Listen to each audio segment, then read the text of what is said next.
Bonjour à tous, c'est le Killer qui vous parle donc pour la suite de notre vidéo construction consacrée à un ensemble de jeux Lego Ninjago sorti en 2018. Il s'agira donc de la référence en 1855, le Dragon Pit ou en français la tanière du dragon. Et donc justement, en parlant du dragon, et bien c'est ce qu'on a construit dans la première partie, dans les deux premiers sachets de la construction, avec ce beau dragon de terre que vous pouvez le voir, ainsi que deux figurines, Zane et Shutoy, qui est content d'être là, et j'espère que vous aussi d'ailleurs. Et donc justement, c'est fait, on n'en parle plus, enfin on en reparlera rapidement à la fin quand on les remettra ensemble, mais pour l'instant, ils vont gentiment attendre sur le bas côté, sur le côté, comme ceci, oui, sans tomber du bureau, quitte à faire éventuellement, merci beaucoup. Et surtout maintenant, eh bien, on va enchaîner avec la tanière, en effet, parce que si le dragon est fait, il reste la tanière, et donc la tanière, eh bien, il reste beaucoup de choses à faire, et c'est parti.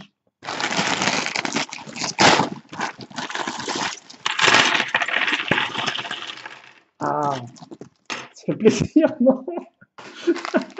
Toutes ces briques, ces grosses briques, oui. Donnez-moi des briques. Ah bah les petites pièces, mort aux petites pièces. Burk.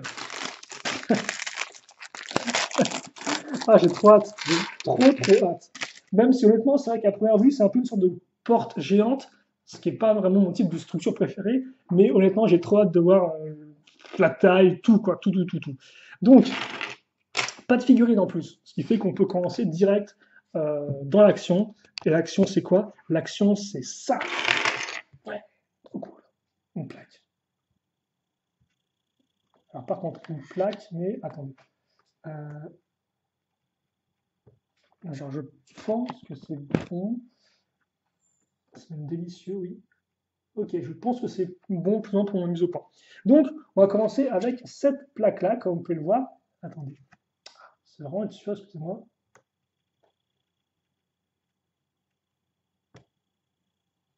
Ok. Donc, plaque et on va directement faire une sorte de forme en U en utilisant deux briques 1x4 et puis après une grande pièce comme ceci avec plein de trous qui seront utiles effectivement pour accrocher les modules ensemble. Une fois qu'on a fait ça, on va enchaîner et caser des petites 1x3 comme ceci. Alors on va en mettre deux. Au centre, on aura le droit à une 2x2 comme ceci. Et donc entre les deux, on va bien combler les trous avec des pièces lisses. 1x3 comme ceci. Puis on va caser des pièces angle droit comme ça. Ok. Et mettre entre les deux une fois 6 comme ceci. Alors, par contre, attends, parce que je suis un peu trop, voilà, un peu trop près pour le propre bien des pièces, je pense. Voilà, parfait. Donc on a ça. Et maintenant, on va faire un vaisseau spatial. Parce qu'en effet, on va mettre des formes à l'ensemble qui font penser à un vaisseau spatial.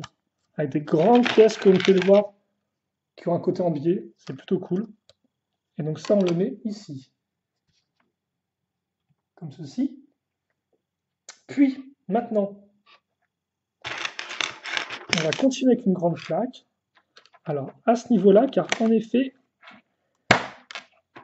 ici, on va mettre cette pièce 2x4. Par contre, après, on va revenir à du tout petit, avec des 1x1 lisses. Ouais. Puis ensuite, on aura des 2x2 pentus, et aussi pas mal de petites pièces, à ne pas oublier. Alors, deux pièces 1x4 lisses, qui vont se mettre de part et d'autre de la grande pièce 1x10 qu'on a accrochée auparavant, et au centre, une petite pièce de gris. D'accord. Ok. Puis, oh, une pièce bleue avec un trou au centre. D'accord. 2x4 ici, puis ensuite des petites pièces pentues sur les côtés.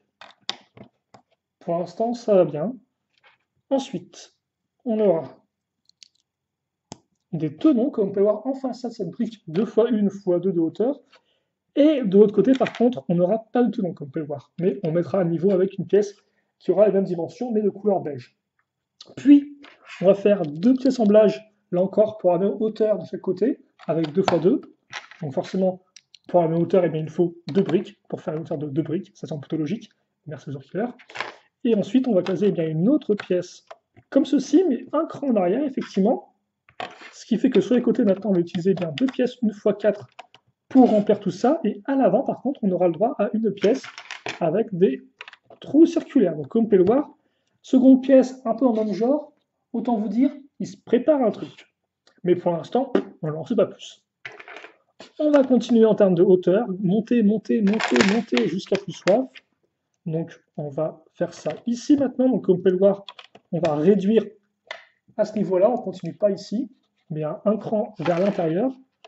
Et donc, ça fait que maintenant, nos deux pièces 1 x 4 eh bien, vont passer pile poil comme il faut. Voilà. Pas besoin de pièces pour combler le vide, vu qu'il n'y a pas de vide. Puis, eh bien, on va pouvoir tourner et passer à la page 38 et à l'étape sous-étape 13. Alors par contre, si, on va continuer à ce niveau-là finalement, mais avec des pièces, comme vous pouvez le voir, différentes, vu qu'on a la pièce à clip ici. Particulièrement intéressant, ça, de voir à quoi ça va se clipser, justement. La grande question. Bon, tu auras une réponse, ne vous inquiétez pas. À moins ça reste des clips sans rien à la fin de la construction, là forcément ce sera un peu frustrant, mais éventuellement s'il y a rien à la fin de la construction, vous pourrez mettre des arbres dessus, je suppose. Ça peut toujours être utile pour ça. Comme quoi, il y a toujours une solution avec les Lego quand on a un peu d'imagination. On continue donc de grimper comme ça à coups de briques. Hein. Franchement, c'est très cool. Ça détend. C'est vrai que maintenant, c'est plus dans les sets Minecraft souvent qu'on a des constructions vraiment en briques telles quelles, quoi. Enfin, généralement, je tiens à dire. En tout cas, c'est l'impression que j'ai. Voilà. On va mettre des briques maintenant, comme vous pouvez le voir. Et on va continuer avec nos pièces à clip. Donc, elles sont toutes les deux positionnées l'une au-dessus de l'autre. Elles sont alignées, donc ça passe. Maintenant, on va mettre ça ici et on va prendre nos dernières pièces 1 x 3 pour refermer le trou ici, le boucher. Je pense que je suis bon, si ce n'est que maintenant 2 x 3 et une nouvelle pièce avec une texture de brique. Voilà. Ah. Et l'arrivée des plaques. L'arrivée des plaques, donc effectivement, ici tout d'abord, puis ensuite on va mettre à niveau avec une 1 x 2 qui a un trou circulaire à nouveau. Et on ne va pas oublier non plus de commencer à décorer un peu les côtés. Alors, avec des pièces pentues 1 x 3, et puis ensuite des pentues inversées. Des 1 x 2 pour être un peu plus exact. Et c'est vrai qu'effectivement, au niveau de la forme de la structure, je dois vous avouer que par rapport à d'autres structures Ninjago, je trouve que la plus proche dans le même genre, ça doit être eh bien, le temple de la Condraille, qui avait aussi un peu une sorte de plusieurs segments, entre guillemets. Enfin, tu me diras, oui, des segments, c'est pas la seule en fait. Parce qu'effectivement, d'après ce que je peux voir, excusez-moi, je suis un peu en besogne là. D'après ce que j'ai pu voir, on aura donc plus ou moins 3 segments, donc une part principale ainsi que deux tours, pour faire simple. Et donc forcément, ça rappelle un peu le temple à la Condraille qui avait aussi une sorte de forme principale, qui était le temple avec une petite tour qu'on pouvait facilement relier soit à droite à gauche. Et après, c'est vrai aussi que dans ce genre-là, vous aviez la cité de Styx. Mais il me semble que la cité de Styx était accrochée directement en fait. C'était pas des éléments qu'on pouvait facilement enlever, détacher. En tout cas, ça rappelle un peu ces formes-là qui ont plusieurs segments, dont un principal et deux petits, entre guillemets, un peu plus petits sur les côtés. Comment dirais-je? Les segments, comment on peut appeler ça? Mais sinon, au final, hormis ça, on a peut-être une structure qui a une forme, ma foi, plutôt assez différente de ce qu'on a pu avoir par le passé, et c'est plutôt cool, effectivement, quand on sait qu'on a quand même eu beaucoup de structures tout de même à travers les années. Donc, il y aura encore des formes un peu différentes, et là, c'est intéressant. Ne pas oublier voilà, des pièces, tout ça que je suis en train de... J'ai fait l'erreur de voir commencer à parler d'autres choses que de la construction, et j'ai commencé à oublier de mettre des pièces ici et là, j'en suis sûr. Mais normalement, non, c'est bon, là, j'ai tout ce qu'il faut, et comme on peut voir, on continue de grimper.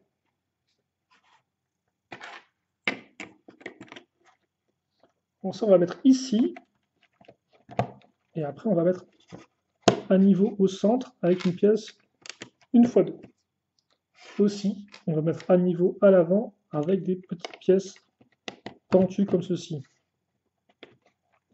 Et là, effectivement, ça fait encore plus penser au temple à la Condrive parce qu'il me semble aussi qu'il y a une couleur un peu beige dans ces eaux-là. Donc forcément, ce côté un peu beige, un peu sable et tout, un peu vieux temple, un peu même pyramidal, un peu égyptien, je veux dire, euh, effectivement, c'est plutôt cool. Après, c'est vrai que le repère de Samurai X avait aussi effectivement ce côté beige. Donc forcément, c'était un repère dans le désert. Et donc c'est plaisant parce qu'effectivement, ça me rappelle le repère de Samurai X, qui est une des structures que j'aime le plus. Mais forcément, ça fait un peu base secrète, c'est super cool. Bon là, on n'aura pas vraiment de base secrète, mais écoutez, j'espère que ce sera quand même tout aussi cool. Et on va terminer avec une pièce un peu spécifique qu'on peut voir avec une sorte de moteur. Et d'ailleurs, c'est assez intéressant parce que comme on peut le voir, notre espèce sera un moteur pour l'échappement et directement relié à une sorte de grand tube, un peu comme si en fait c'était la suite. Donc est-ce qu'en fait, ce serait une sorte de grosse machinerie? On peut le supposer.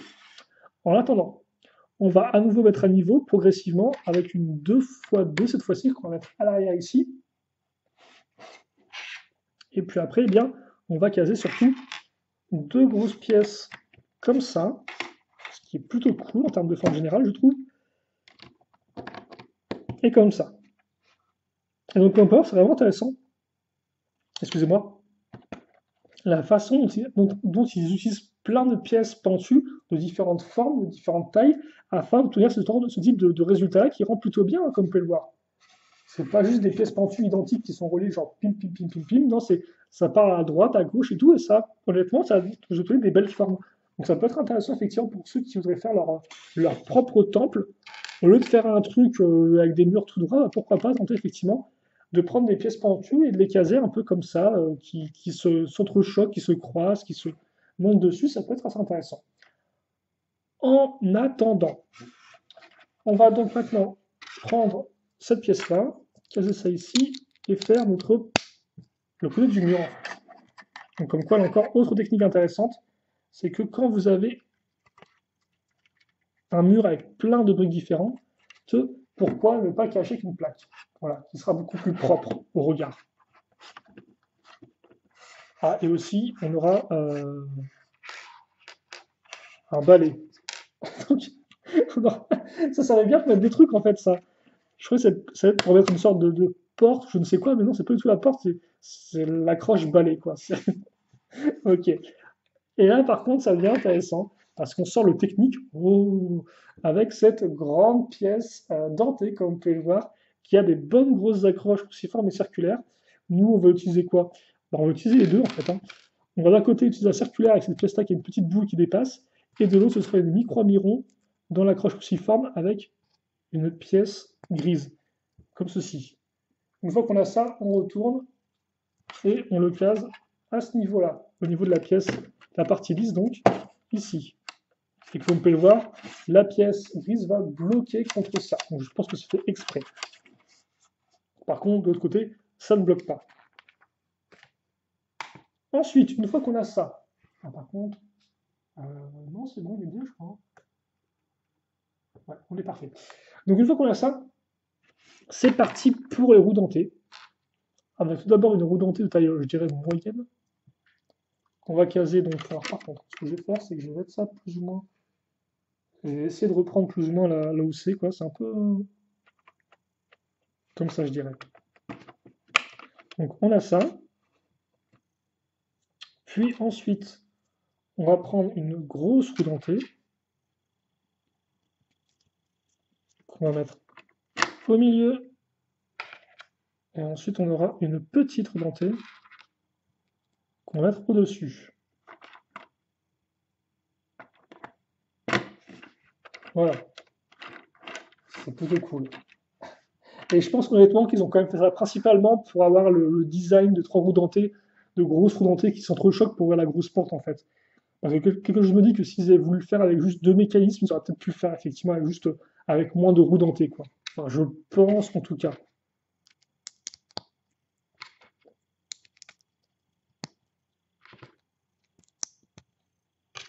On va prendre maintenant un sandwich 3 pièces, une fois deux avec un trou circulaire.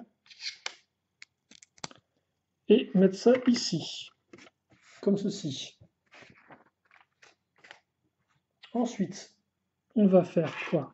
On va prendre... Ah, attendez, je fais ça bien. On prend une 2x2 avec des rainures. On met une petite pièce lisse au-dessus. Ensuite, dans la croche cruciforme qui est au centre de la pièce, dans le trou cruciforme si vous préférez, je mets la barre cruciforme. Ensuite, je case à nouveau une grosse roue dentée. Et puis ça, je vais passer ici. Ensuite, je vais en mettre une toute petite, comme vous pouvez le voir, et qui va faire le lien à ce niveau-là. Et donc, c'est aussi assez intéressant, ça, parce que ça vous montre justement les différents types de roues dentées qu'il y a, et comment vous pouvez connecter entre elles afin que ça fasse pile poil la hauteur de briques. Parce que des fois, vous avez tendance à raccrocher, enfin, je sais que des fois, j'ai tendance à personnellement à raccrocher des roues dentées, mais en fait, bah, ça se croise pas, ou c'est pas assez proche, c'est un peu trop loin, ou c'est trop proche, effectivement. Donc là, effectivement, comme on peut voir, bah, tout se croise, enfin, tout s'entrechoque bien, et donc ça peut être intéressant d'analyser un peu le nombre de briques de hauteur pour essayer de reproduire ce genre de choses sans souci avec vos propres constructions. Bref, on va plutôt enchaîner. Mais c'était juste une sorte de petite parenthèse comme ça. Ensuite, on va caser des pièces archées, enfin en forme d'arche, devrais-je dire, des briques avec d'arche, voilà. On va faire ça x4.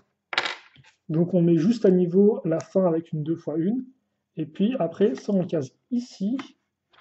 Et ça on le met juste un cran à l'arrière. Donc ça donne ça, pour ceux qui n'auraient pas trop bien vu, qu'en plus effectivement là on va quand même continuer de grimper. Donc moi aussi je pense qu'il est temps que je grimpe avec la caméra. Ouais. Et puis on va relier donc ça ensemble hein, à l'aide d'une pièce angle droit. Toujours très pratique ces pièces-là. En tout cas, c'est vrai qu'à l'époque, quand je l'avais, j'étais content. Encore à l'époque, quand j'étais enfant, j'ai moins de Lego qu'aujourd'hui. Des briques angle droit, je sais pas pourquoi, mais je t'en mode, ah, trop cool, quoi. Donc c'est vrai qu'à l'époque, ils ont fait pas beaucoup pour m'impressionner.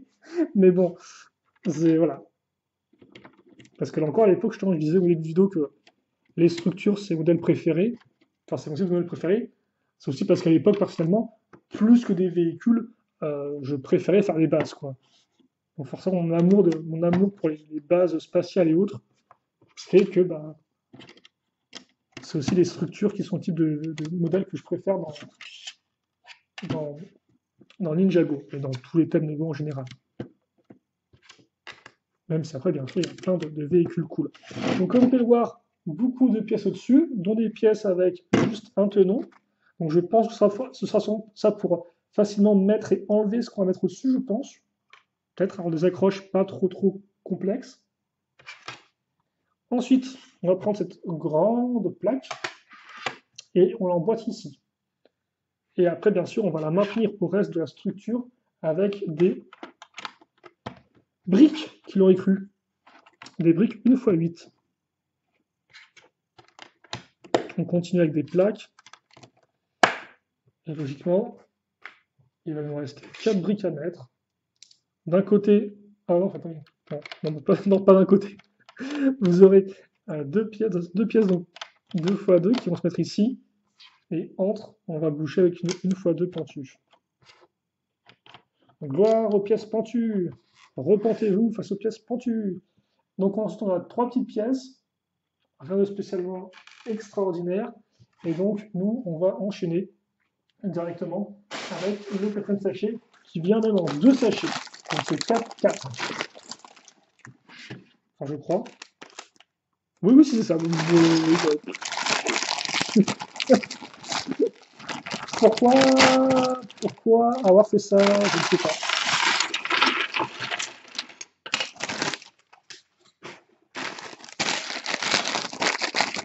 Et donc, logiquement, j'ai un petit truc à vous avouer là, c'est que la construction, bah, c'est pareil, lol. Non, c'est pas rigolo. La construction est identique effectivement, donc je vais essayer d'être un poil plus rapide quand même, mais logiquement c'est pareil mais en symétrie quoi. Donc voilà quoi, il y a pas. Donc on va revenir à un niveau inférieur, on va se remettre comme ceci.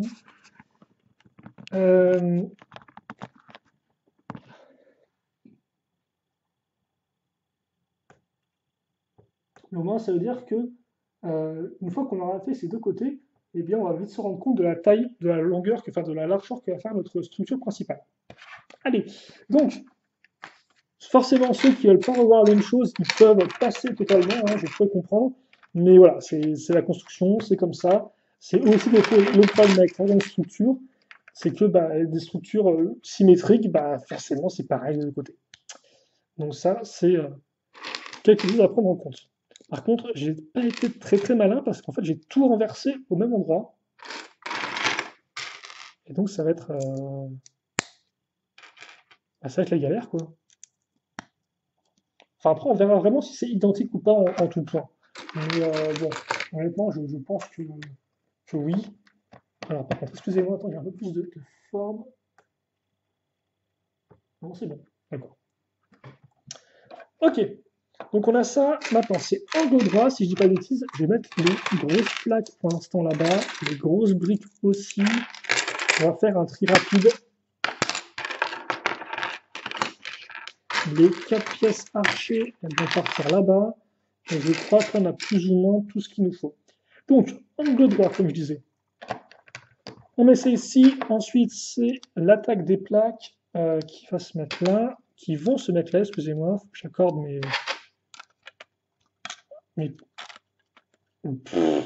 Faut que j'accorde, voilà, faut que j'accorde ma guitare, c'est génial. Donc, hop, 2 x 4, les petites 1 x 1.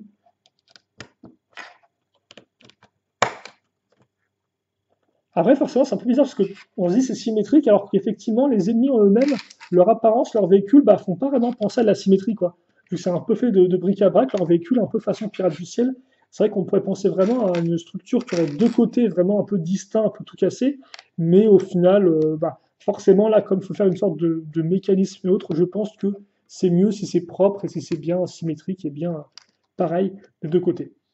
Ça c'est fait, ça on a mis des pièces dessus, ok. Ensuite on va commencer le début de nos pièces de roue dentée là avec la petite pièce bleue. Comme quoi un début ma foi assez peu extravagant, alors qu'à la fin on a une sorte de gros mur de roue dentée qui est assez impressionnant. Pas ça tout de suite, par contre, forcément comme c'est l'inverse, eh bien on aura le droit à la 2 fois 1 fois 2 ici, et de l'autre côté justement, face caméra, la pièce qui n'a pas d'accroche. C'est tout pour l'étape 48. Après, en effet, il y a la double accroche de nos pièces 2 x 2. Puis, on grimpe. Donc, comme ça.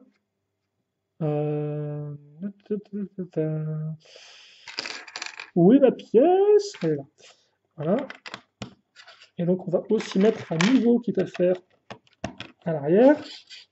Et on va grimper ensuite rapidement. Donc là, on va utiliser masse de pièces 1 x 4.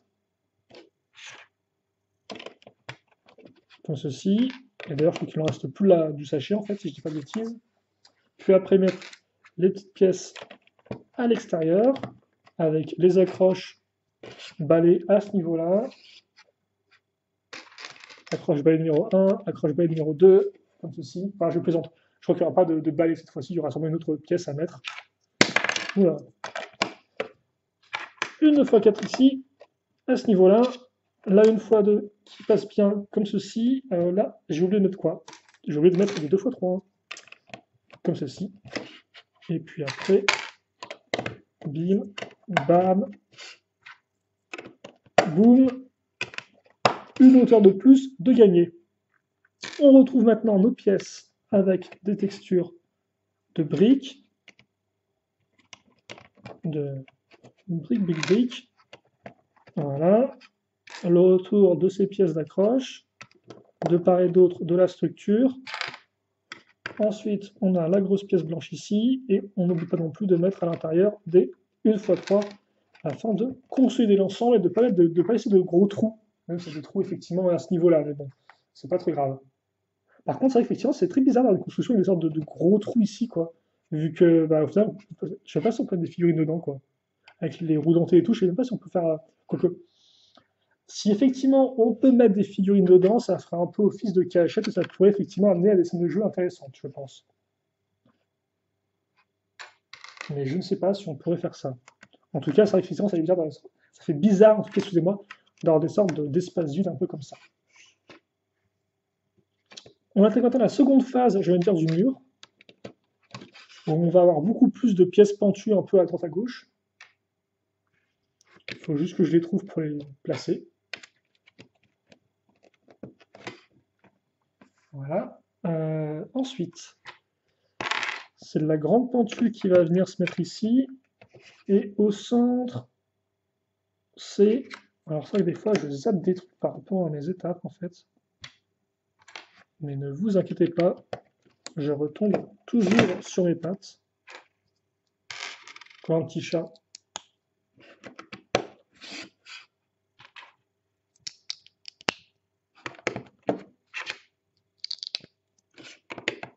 Ok. Et puis après, on va mettre ça ici. Donc ouais, vraiment, c'est plutôt cool ce côté un peu belge, parce que, comme je dis, ça me fait un peu penser à l'Égypte, forcément. Et c'est vrai que, mine de rien, j'aime bien souvent les... alors, je ne suis pas non plus un gros fan d'Égypte et tout, mais par contre, ce que j'aime bien, c'est les espèces de mix un peu futuristes, anciens. Et c'est vrai que une sorte d'Égypte un peu futuriste avec les mêmes diables des pyramides, mais à côté un peu plus high-tech, j'aimerais beaucoup. C'est vrai qu'effectivement, quand j'avais vu ça dans un jeu vidéo qui s'appelait Unreal Tournament, il y a une espèce justement de personnages qui sont des humains, voilà, des égyptiens du futur, et je trouve ça super cool. Et c'est vrai qu'à l'époque, quand Lego avait sorti le thème Pharaoh's Quest, qui était un thème là encore un peu d'explorateur en Égypte, c'est un thème qui me tentait beaucoup, mais que là, c'est avec le temps que je n'ai pas pu me payer. Je ne sais plus quand il était sorti aussi après. Ça se trouve, c'était 2014, ou 2015, je ne sais plus exactement. Mais je sais qu'au final, j'avais pas les moyens de me procurer ce thème-là aussi avec, en plus de Shima, en plus de Ninjago, quoi, ça aurait fait un peu beaucoup. Mais c'est vrai qu'à l'époque, déjà, j'avais bien aimé le fait qu'il fasse à nouveau un thème égyptien, même si c'est effectivement un peu coûteux. Et au final, c'est vrai que de retrouver ces pièces belges, tout ça et tout comme ça, ça me relance un peu dans ce type un peu d'univers, quoi, si vous voulez, d'environnement, etc. Même si, bon, on est d'accord qu'au final, ça n'a rien à voir avec des, euh, des Égyptiens du futur, hein. On est beaucoup plus proche des voyous qui ont des peintures avec leurs véhicules qui sentent le gasoil à plein nez, quoi, hein. Vu qu'effectivement, je le répète, on est plus dans un côté post-apocalyptique avec ces méchants et donc forcément avec ces structures, parce que là encore, c'est vrai que mine de rien, c'est quelque chose qui appartient aux vilains. Et c'est vrai que nos méchants, avec leurs trois petits véhicules, ils font un peu pitié, hélas. Donc c'est cool d'avoir au moins une grosse structure pour eux qui permet bien de continuer avec plaisir leur, euh, leur direction un peu artistique, justement, avec du poisson et du poulet. Et plus sérieusement, effectivement, leur direction artistique un peu de trucs faits de briques, de braques, de gros morceaux un peu de barrières et tout. Donc j'ai vraiment là encore hâte de voir la suite.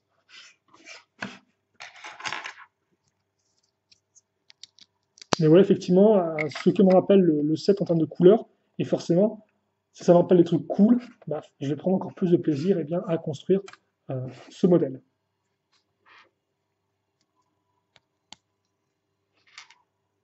Comme ceci, et logiquement là, on n'est pas encore. On arrive vers la fin et pas non plus trop non plus. Maintenant, ce qu'on va faire, si je dis pas de bêtises, c'est qu'on va. Voilà, ça va être le jeu des 7 familles avec nos roues dentées. Voilà, donc peu importe quand vous le mettez, il n'y a pas de souci à ce niveau-là. De toute façon, les roues dentées, ça se tourne logiquement. Donc vous pouvez faire un peu ce que vous voulez à ce niveau-là. Voilà, tant que ça s'enclenche bien, tout ce qui compte. Il y a ça, et après, il y a le fameux sandwich de pièces 1x2 circulaire. On est comme ceci. Et qui va nous faire aller directement à l'accroche de la dernière roue dentée sur notre barre. Comme ceci. Hop là, on enfonce ça proprement. On met ça à ce niveau. Et ensuite, on glisse ça ici. C'est cool, hein, quand même. C'est très cool. Et c'est vrai que pour Dungeons Engineer, par contre, le côté un peu roudenté, le côté un peu portail à l'avant de la structure me rappelle le temple des phénix de feu de Shima, même si ça n'a pas vraiment de rapport, honnêtement, vu qu'il y a pas. Le temple, entre guillemets, c'est plutôt un gros véhicule qui se transforme en temple. Et d'ailleurs, c'est bon, les gars n'a pas vraiment retenté l'opération depuis de faire une sorte de structure véhicule comme le temple Phoenix de Feu, quoi. Enfin, si, ils ont effectivement tenté en faisant le Fortress de Nexonite, dans le sens où effectivement c'est littéralement un château fort sur des roues, quoi. Mais après, c'est vrai que le temple Phoenix de Feu était un peu différent, mais qui est carrément une sorte de transformation et tout, ce qui fait que c'était un peu plus dingue, quoi, si vous voulez, pour moi. Et c'est vrai qu'effectivement, une sorte de transformation véhicule à structure, ça par contre, je crois que ça reste un peu unique au temple de Shima, quoi. Mais vraiment un set très impressionnant pour ce qu'il voulait tenter de faire, en tout cas. Bon, après, les résultats, évidemment, c'est un peu une sorte d'hybride, quoi, en fait. Donc forcément, c'est pas non plus trop. Enfin, le véhicule est énorme d'un côté, donc un peu dur à manipuler, et de l'autre, effectivement, le côté structure, c'est avant tout un rempart dans lequel vous allez insérer votre espèce de gros avion. Donc c'est vrai que c'est pas non plus. Voilà, quoi. C'est pas la structure la plus détaillée du monde, et c'est pas le véhicule le plus appréhendable du monde non plus, quoi. Vu que ça se côté un peu hybride. Mais toutefois, je trouve que c'est un très joli set. Donc, comme quoi, les thèmes d'action Lego ont vraiment amené plein de jolis modèles à travers les années. Je pense que ça se met ici, ça se met là. Donc, on a fait le pont entre nos deux parties. Ouais. Ensuite, bah, écoutez, on va essayer de faire ça plutôt bien. Parce que je me rends compte que souvent, dans mon truc, c'est un peu de faire 40 minutes par vidéo, ça me tombe plutôt bien. Un peu plus long, ça fait beaucoup, je trouve. Donc, je vais essayer de finir ça avant ces 40 fatidiques minutes. Ça me semble possible, qu'en plus, il me reste pas beaucoup de pièces. Voilà, j'espère juste ne pas m'être trompé quelque part, ne rien avoir oublié. Mais je ne pense pas. Je vois qu'il me reste pas mal de pièces encore, hein. Mais visiblement, il y a d'autres choses à faire avec ce sachet-là. Donc, on a ça ici. On va le clipser comme ça.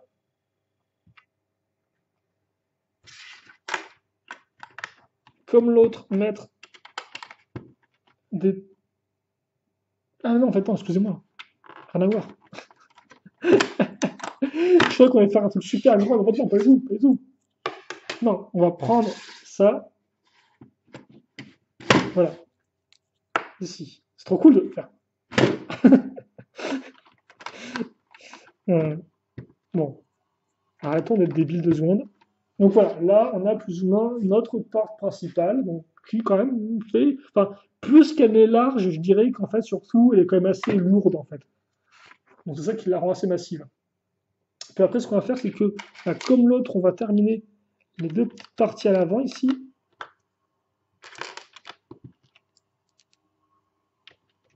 Et après, justement, on aura des sous-constructions. Donc à l'aide de ces sortes de petites pièces de rampe, comme on peut le voir, 2 x 8, je dirais. On va caser dessus une pièce lisse. Tu peux te mettre bien, s'il te plaît, merci. Pièce lisse, puis 2 petites plaques. Ça, on le fait donc une seconde fois. Et logiquement, après, il va juste nous rester eh bien 3 plaques, si je dis pas de bêtises. On case ici, donc je suppose pour tout ce qui est passage de véhicules et autres éventuels dragons. Ce qui est plutôt cool, j'aime beaucoup, beaucoup. Alors ça bien, c'est que des rampes, les artilleurs. Mais non, parce que moi j'aime beaucoup les hangars et autres. Et ce côté un peu rampe comme ça, qui fait le lien avec le sol un peu plus, ça rend particulièrement bien. Et donc, ce qui va se passer maintenant, c'est justement ça, on va par contre le boucher à ce niveau-là. Alors, attention à bien tout accrocher comme ça. Excusez-moi si on bouge un peu la caméra. C'est pour bien maintenir ces grosses plaques, effectivement, qui ont plein d'accroches possibles. Donc voilà, il faut vraiment bien passer dessus. Quitte à se casser les doigts dessus, ça fait mal. Ouais, je crois que je vais vite me calmer parce que sinon ça va être compliqué de faire les 12 sachets comme ça. Et donc, incroyable, nous avons terminé avant les 40 minutes. Ouais, et donc on n'a pas eu de figurines à construire. Oh, par contre, je crois que le cinquième et sixième sachet.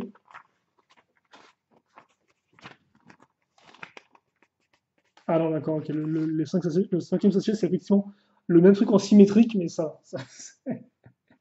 En tout cas, voilà pour notre seconde partie, comme vous pouvez le voir.